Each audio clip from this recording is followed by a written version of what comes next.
हाँ देखिए, ये है प्रथम पद। तो प्रथम पद इसमें क्या है, ए बराबर क्या है 2 है, ठीक। और प्रथम पद ए बराबर 2 है। दूसरा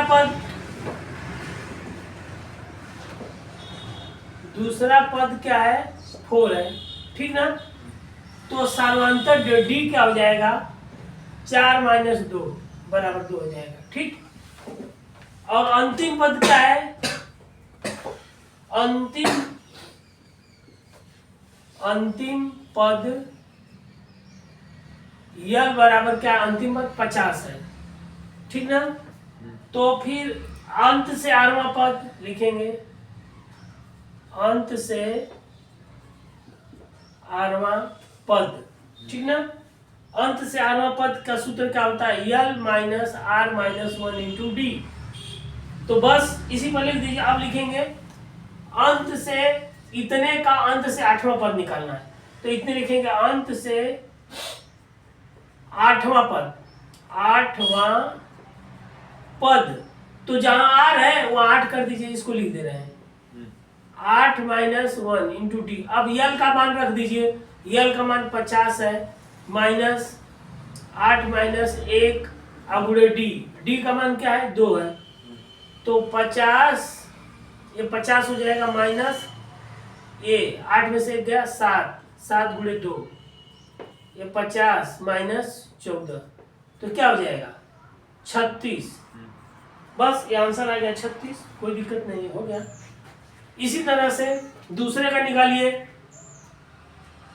प्रथम पद बी वाले में देखिए, प्रथम पद आप लिख दीजिए, प्रथम पद ए बराबर क्या है 2 है। दूसरा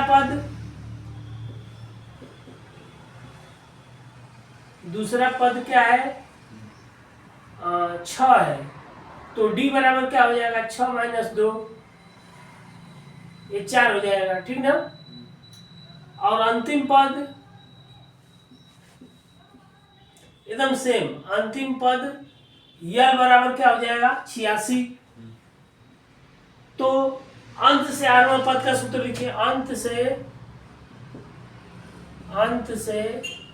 8वां पद बराबर l minus r minus 1 into d. तो यल का मान 86।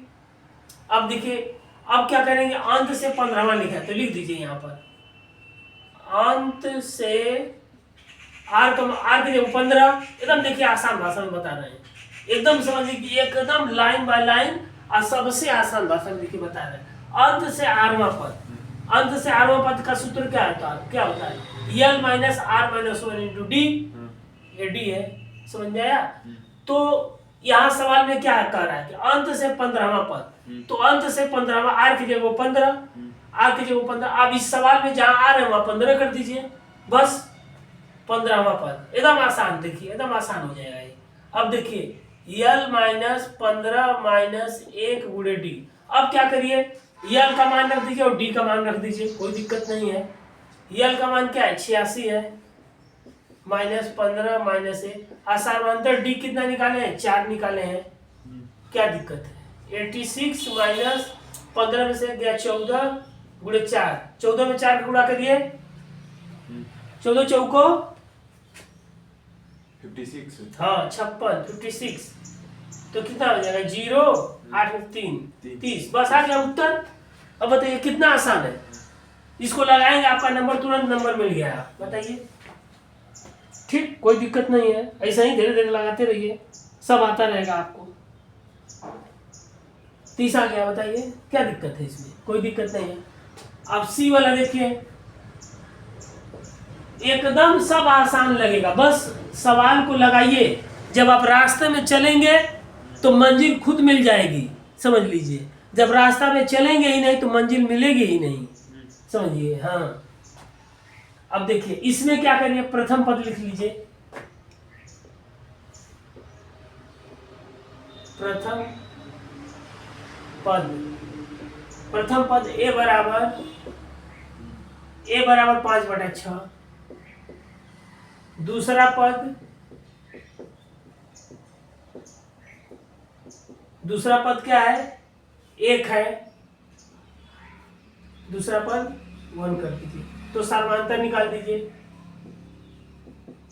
सार्वधातुक D बराबर 1 माइनस 5/6, एलसीएम ले लीजिए 6, 6 माइनस 5 1/6, तो D बराबर क्या आ गया, वो 1/6 आ गया। ठीक, अब अंतिम पद यहाँ क्या है, अंतिम पद 3 है, ठीक ना। अंतिम पद लिख दीजिए, अंतिम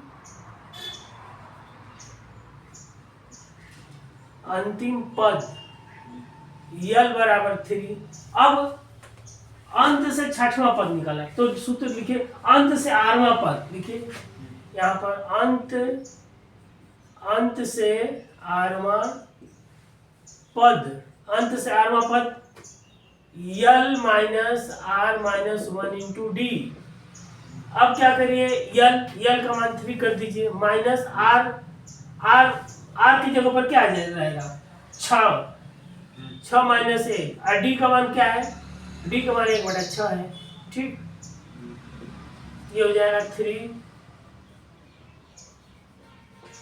5 इंटू 1/6, ठीक ना, क्योंकि डी का मान 1/6 आया है, तो ये हो जाएगा 3 माइनस 5/6, लघुत्तम 6 हो जाएगा, 18 माइनस 5, तो कितना हो जाएगा 13, ठीक ना, 13/6 आर का मान, ठीक ना, क्या आ गया है 13/6, बस आंसर हो गया, कोई दिक्कत नहीं। यहाँ अंत से यहाँ लिख देंगे, यहाँ पर लिखेंगे अंत से, यहाँ लिख दीजिए अंत से आर की जगह पर छठवां पद, अंत से छठवां पद, बस अंत से छठवां पद आ जाएगा, यहाँ भी लिख देंगे अंत से छठवां पद है, अंत से छठवां जो पद आएगा 13/6 आ जाएगा। बस ये वही कहे हैं कि जब आप रास्ते में चलेंगे तो खुद मंजिल मिलेगी, पहले रास्ते में चलना शुरू करिए,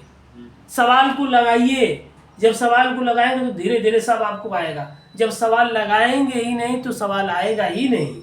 हाँ, और जब लगाना सीख जाएंगे तो आपकी स्पीड बन जाएगी, जब स्पीड बन जाएगी तो आपको नंबर परीक्षा में आएगा ही आएगा, कोई रोक नहीं सकता है।